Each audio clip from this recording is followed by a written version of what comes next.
Assalamualaikum warahmatullahi wabarakatuh. Perkenalkan, nama saya Anelaisha Putri dengan NIM 120220075 dari Prodi Perencanaan Wilayah dan Kota Institut Teknologi Sumatera.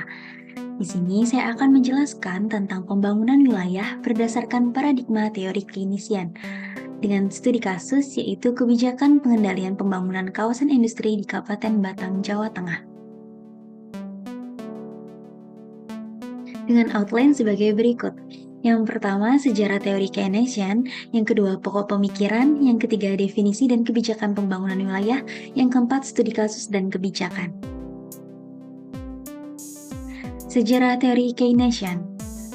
Teori ini merupakan berbagai teori makroekonomi tentang bagaimana dalam jangka pendek dan terutama selama resesi, output atau pendapatan ekonomi suatu wilayah sangat dipengaruhi oleh permintaan agregat baik dari dalam wilayah maupun dari luar wilayah. Teori ini dikembangkan oleh John Maynard Keynes. Menurut ekonom Keynesian, saat permintaan agregat berfluktuasi dan tidak stabil menyebabkan ekonomi pasar sering menghasilkan resesi ekonomi dan inflasi, maka dapat dikurangi dengan intervensi pemerintah atau kebijakan ekonomi. Teori ini memiliki pendekatan teoritis, yaitu rekonstruksi Keynesianisme, stimulasi sisi permintaan, serta dukungan sisi supply untuk industri utama dan pendukung. Ideologi politiknya yaitu intervensi pemerintah, demokrasi sosial, kohesi, dan solidaritas teritorial nasional. Intervensi pemerintah merupakan tindakan pengaturan yang diambil oleh pemerintah yang berupaya mempengaruhi keputusan yang dibuat oleh individu, kelompok, dan organisasi tentang masalah sosial dan ekonomi, atau dengan kata lain setiap tindakan yang dilakukan oleh pemerintah yang mempengaruhi pasar dengan tujuan mengubah keseimbangan atau hasil dari mekanisme pasar bebas. Demokrasi sosial merupakan gagasan bahwa negara perlu memberikan keamanan dan kesetaraan kesempatan bagi rakyatnya dan harus secara aktif menata ulang masyarakat dengan cara yang kondusif bagi perkembangan wilayah. Tetapi perubahan tersebut harus dilakukan secara bertahap, disahkan oleh penguasa yang terpilih secara demokratis mayoritas. Kohesi dan solidaritas teritorial nasional. Kebijakan kohesi merupakan strategi suatu negara untuk meningkatkan dan mendukung perkembangan harmonis secara keseluruhan dari wilayah-wilayah di suatu negara. Penyebab kesenjangan wilayah. Menurut teori Keynesian, penyebab kesenjangan wilayah antara lain deregulasi atau liberalisasi pasar atau pasar bebas, masalah lemahnya ekonomi secara struktural, rendahnya investasi, terjadinya pengurasan modal menuju wilayah yang lebih maju, partisipasi pemerintah yang tidak memadai dalam pembangunan wilayah. Pokok pemikiran teori Keynesian. Teori-teori Keynesian dalam pembangunan wilayah disebut juga teori-teori yang menjelaskan terjadinya divergensi wilayah atau perkembangan wilayah menuju polarisasi atau mengkutub pada suatu titik. Yang pertama ada teori basis ekspor. Teori ini menekankan pada sisi permintaan. Semakin tinggi kemampuan wilayah dalam memproduksi barang yang banyak diminta di wilayah lain atau mampu memproduksi barang yang bisa diekspor ke wilayah lain, maka wilayah tersebut semakin tinggi pula pertumbuhan ekonomi wilayahnya. Lalu yang kedua ada teori sirkuler dan kausal kumulatif.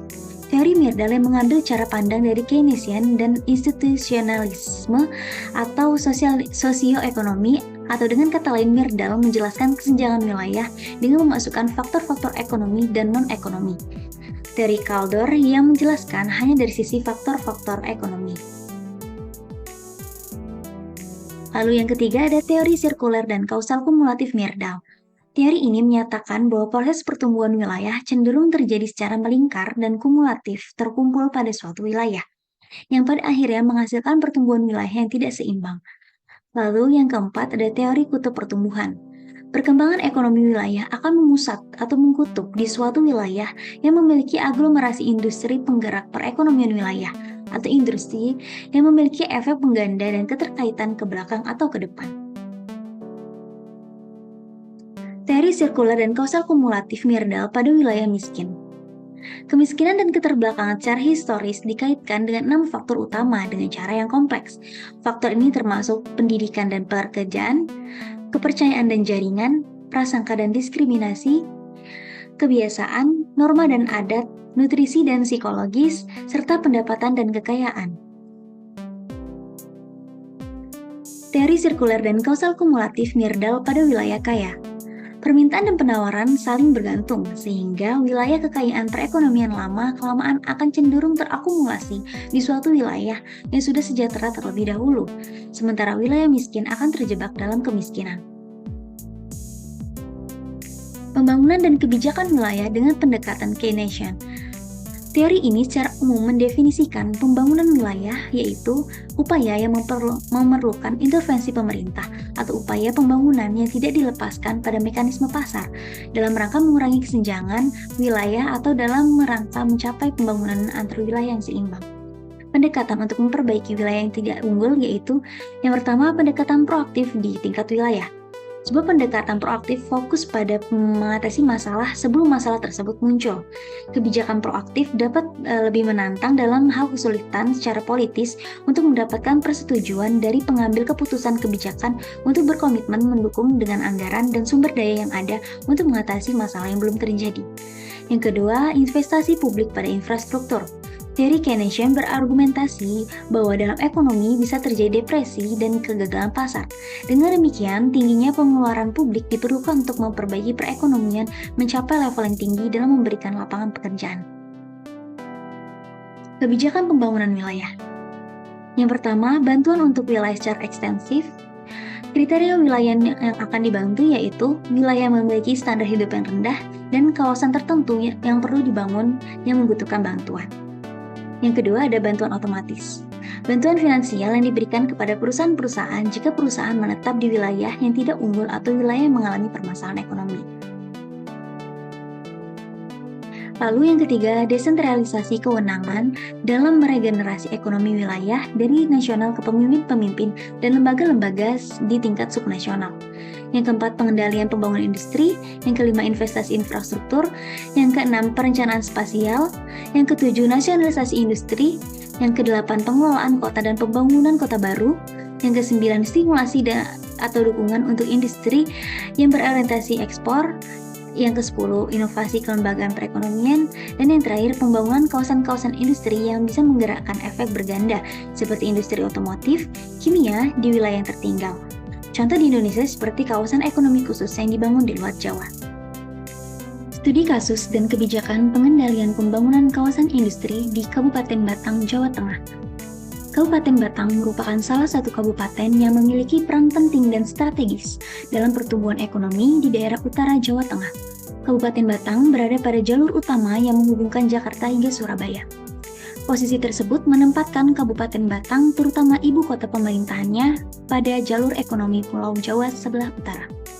Dengan visi yaitu terwujudnya industri Kabupaten Batang yang maju berbasis ekonomi kreatif dan kearifan lokal. Kebijakan pembangunan industri berdasarkan Rencana Pembangunan Industri Kabupaten Batang tahun 2021 sampai 2041. Yang pertama, penguatan pasokan bahan baku industri yang berkualitas dan berkelanjutan. Yang kedua, menumbuh kembangkan industri pengolahan sumber daya unggulan dengan struktur industri yang kuat dan berdaya saing. Yang ketiga, mengembangkan kompetensi industri daerah pada tiap-tiap komoditas basis industri unggulan. Yang keempat, meningkatkan dukungan penguatan SDM, kelembagaan pelaku usaha dan konektivitas yang kuat pada struktur industri antar satuan unit usaha. Yang kelima, meningkatkan iklim usaha industri yang kondusif dan bertanggung jawab. Yang keenam, meningkatkan kerjasama antar institusi terkait antara lain pusat, daerah, lembaga penelitian, dan sebagainya. Dan yang ketujuh, meningkatkan pembangunan infrastruktur dan fasilitas penting untuk tumbuh dan berkembang industri termasuk aksesibilitas pada sumber-sumber bahan baku dan pemasaran. Berikut merupakan peta zona peruntukan industri berdasarkan RT RW Kabupaten Batang tahun 2011 sampai 2031. Yang dapat dilihat bahwa yang berwarna kuning atau berwarna emas tersebut merupakan daerah-daerah yang diperuntukkan untuk kawasan industri. Sekian yang dapat saya sampaikan. Saya mohon maaf apabila terdapat kesalahan. Wassalamualaikum warahmatullahi wabarakatuh.